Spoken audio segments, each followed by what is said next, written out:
Hey y'all, it's Heel Heat time. Hi everybody, welcome to Heel Heat. My name is George Coles and this is our NXT show for the week. Let's jump right into it. First up is a first round tag team tournament match. We have Bull Dempsey and Mojo Rawley teaming up against the Vaudevillains of Aiden English and Simon Gotch. Bull and Mojo get an early lead. Vaudevillains pick up the win. Move on in the tournament. We see after the match, Bull attacks Mojo. Was a shaky partnership anyway, with a heel and a face. Maybe they should have did it a little bit longer to have the payoff on this, but I think it's going to set up an interesting match. Probably something that they're going to have at the TakeOver 2 special, Bull Dempsey versus Mojo Rawley. I think it'll be cool. They probably should have drug it out a bit more, had them team a little bit more, have a little bit more dissension. But either way, still a cool match. Vaudevillains pick up the win. I love their act. I think it's great. I love the beginning. I love the Carnival Barker. I love the black and white entrance with the old style silent movie-esque music that they had playing on it. I just think I think they should be one of the next, tag teams to win the tag championships after the Ascension's run is done. Next up, we have a number one contenders match for the NXT Divas Championship. We have Bayley versus Sasha Banks. Awesome match. Bayley again showing just how good she is and just how much she's improving. She's an easy, charismatic face that the crowd could get behind and like. Her character and her portrayal is so enjoyable, and personally, she's my favorite of the up-and-coming divas on NXT. I just think the potential for her and her face character is so great. And her winning over a character like Sasha Banks, who also has huge potential as well, I think it sets up a good match with her versus Charlotte. After the match, we see Bayley leaving the ring. She's on the stage, and Charlotte comes out, shakes her hand. So they're going to have, probably again, setting up for the TakeOver 2, Bayley versus Charlotte. I think it's Bayley's time. Bayley should probably beat Charlotte for the championship so Charlotte can move on to the main roster. Let Bayley have a little run with this title before she moves on as well. But basically, we're setting up a match with I think in my opinion, the two best divas on the NXT roster. Next up is another first round tag team tournament match. The team of Kalisto and Sin Cara versus Buddy Murphy and Wesley Blake. Murphy and Blake we haven't seen too much on NXT TV. It was good to get them a little bit of exposure. We knew, that Sin Cara and Kalisto would pick up the win just because of that, because these guys haven't been seen much. But I thought it was cool. They got a little bit of exposure. You got to see what they were about. You got to see Kalisto and Sin Cara kind of melding together as a team, making a good, solid Lucha Libre style team. Gives us a little bit different flavor. Maybe they're a team that can fight the Ascension and use their speed to their advantage. As I said, Kalisto and Sin Cara pick up the win. Just a good match all around.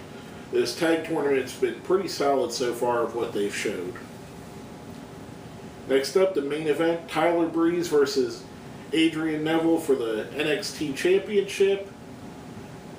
Good match with two of the better performers in the ring. We see Tyson Kidd sitting by the announce table. Eventually he makes his way down the ringside. Gets involved. The match gets thrown out. Turns into a three-way fight between Kidd, Breeze, and Neville, which ends up turning into Kidd and Breeze teaming up against Neville, which brings out Sami Zayn to end the show with all four men kind of brawling. Thought it was a good way to end the show. Thought it was a good way to kind of give us what we wanted with Breeze and Neville, give us a sneak peek of what I'm sure will eventually come as a great match. I thought injecting Tyson Kidd and Sami Zayn into the picture helped out a lot. Although I would like to see Tyson Kidd stay with Justin Gabriel and keep that tag team together. I have no problem with him going for the singles title as well. I think Tyson Kidd is one of the most underrated wrestlers in the planet. I know a lot of people really like him, but no one considers him a top-level talent. I really do. I think he can be a top-level talent. And I think his heel turn that we're in the midst of is really showing that, in my opinion. But anyway, coming off of that, we're going to go into our top 5 prospects. Number 5, a woman I just mentioned as my personal favorite, Bayley. I think she has a great future as being a face. Her character seems to be something that would work in the Divas division, especially knowing how goofy it's booked at times, for a lack of a better word. Her character will fit in with that, and also she can absolutely go in the ring, so it's more than just a silly character. It's a silly character on a wrestler that can hold up in the ring. And I think the fans will get behind her and love her. The NXT fans already do. I think she's awesome, and I think she has a huge future ahead of her. Number 4, the current NXT Divas Champion, Charlotte. Like I've said several times before, Charlotte has gone from being just a wrestler on the roster to being a top women's wrestler in the world at an alarmingly quick rate.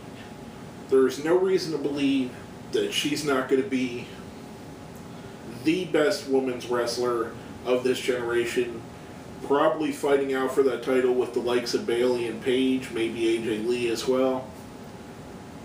But she's just awesome. The Ric Flair gene is definitely in her to be the absolute best at the business. Number 3, one of the best tag teams in the business, the Ascension. They haven't been on the show for a few weeks. I think that the tournament to crown number 1 contender for them kind of shows you how important they actually are. I think the Ascension, it's just a matter of when they're going to be called up to the roster, and probably, I would assume, after this tournament, they're going to drop the belts either at the finals or really soon after, and I would expect the Ascension to be on the main roster by the end of the year. Number 2, Tyler Breeze. Again, he's on this list every week. He continues to be so good at what he does and so good in his gimmick. Much like I said about Bayley and her gimmick, this gimmick is like perfectly made for Tyler Breeze, and he's running it all the way to the pay room, or the pay window, as Dusty Rhodes would say, with it, because I think he's just amazing at it, and he gives you that kind of a Rick Rude quality where he's so narcissistic, he's so vain, but you still like him for some reason. Kind of like Rick Rude. The last but not least, our number 1, my favorite member of the roster as of right now, Sami Zayn. We seen him do the run-in here.